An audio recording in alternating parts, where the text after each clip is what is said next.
हिंदुस्तान की राजधानी दिल्ली में काले रंग के पोस्टर पर सफेद स्याही से लिखा था कि मोदी जी हमारे बच्चों की वैक्सीन विदेश क्यों भेजी। ये पोस्टर मजदूरों से लगवाए गए थे। मोदी जी से सवाल पूछते इन पोस्टर्स को देश की अखंडता के खिलाफ माना गया। 25 पर एफआईआर लिखी गई। देश के मजदूरों की इतनी हिम्मत कैसे हो गई कि राजा से सवाल कर सकें। ऐरा गहरा राह चलता आदमी भी मोदी जी से ही सवाल कर रहा है। कोई राहुल गांधी से पूछ ही नहीं रहा है कि कैसे नेहरू ने देश को बर्बाद कर दिया। किसी को कोई डर ही नहीं रह गया है। 25 एफआईआर के बाद अब थोड़ा डर पैदा हो गया है वैसे कि अगर मोदी जी को कुछ कहेंगे और बात उन तक पहुंच गई तो जेल तय है। इससे राजा के प्रति सम्मान की अनिवार्यता की भावना का विकास होगा। जिन नेताओं ने पोस्टर लगवाए थे उन पर कोई एफआईआर नहीं हुई। मोदी जी हमारे बच्चों की वैक्सीन विदेश क्यों भेज दिया, इस लाइन के लिए देश के 25 लोगों को बुक किया गया। संयुक्त राष्ट्र में भारत के स्थायी प्रतिनिधि के नागराज रायडू ने खुद माना है और गर्व से बताया है कि भारत ने अपने लोगों से ज्यादा वैक्सीन विदेशों को दी है।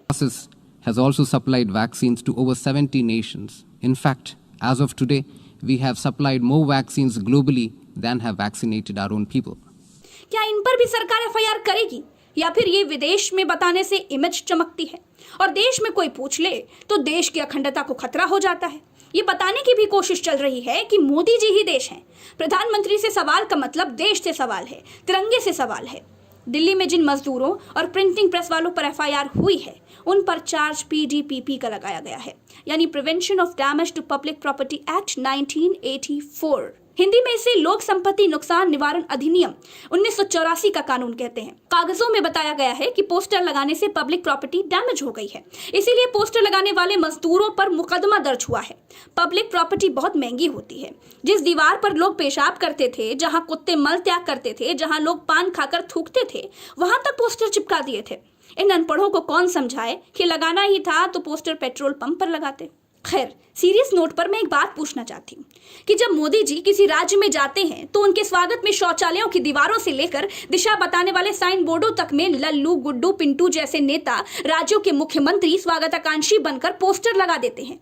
क्या उससे पब्लिक प्रॉपर्टी डैमेज होती है? रैलियों में पूरे शहर के खंबे पोस्टर बैनर से पाट दिए जाते हैं, क्या वो पब्लिक प्रॉपर्टी डैमेज के अंतर्गत आते हैं?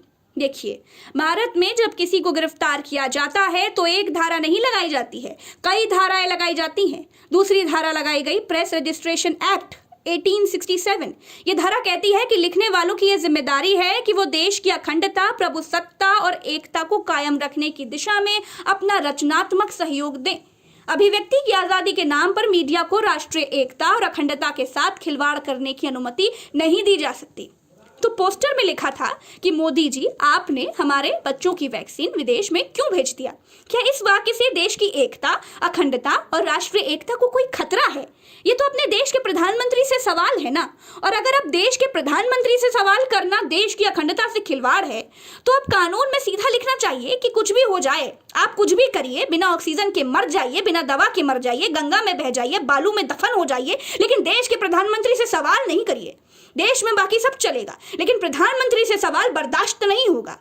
आज के लिए इतना ही। आप मेरी वेबसाइट ultachashma.uc.com पर जानकारी भरे विश्लेषण पढ़ सकते हैं, वहां आपको मेरे लेख भी मिल जाएंगे। और हाँ, आपसे एक और बात कहनी है, सच को मजबूती से रखने के लिए ट्विटर पर फॉलो कीजिए, मुझे मजबूत कीजिए, मेरी शक्ति बनिए, ताकि सरकारों और उनके पत्रकारों से बराबरी के लेवल पर आकर बात की जा सके। मैं वहां आपको @प्रज्ञा लाइव यानी कि @PRAGYALIVE के नाम से मिलूंगी। लिंक डिस्क्रिप्शन में मिल जाएगा, क्लिक कीजिए, तुरंत फॉलो कीजिए। चलते हैं। राम राम, दुआ सलाम, जय हिंद।